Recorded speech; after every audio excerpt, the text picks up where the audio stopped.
નમસ્કાર, શો ટાઈમમાં આપનું સ્વાગત છે। ભાવનગરથી અયોધ્યા કેન્ટ સુધીની ટ્રેન સુવિધાનો રવિવારથી પ્રારંભ થશે। ભાવનગર અયોધ્યા કેન્ટ એક્સપ્રેસ ટ્રેનનો રેલવે મંત્રી અશ્વિની વૈષ્ણવની ઉપસ્થિતિમાં પ્રારંભ થશે।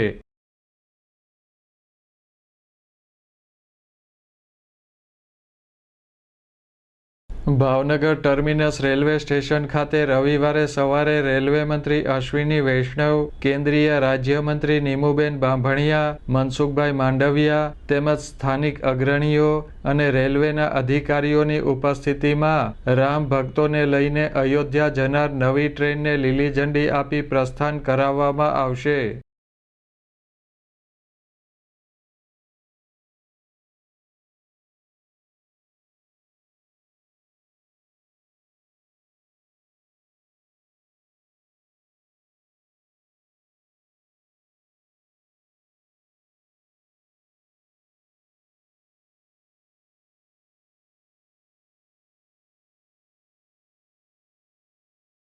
₹11 દર સોમવારે ભાવનગરથી અયોધ્યા કેન્ટ સુધીની સાપ્તાહિક ટ્રેન સેવા શરૂ થશે।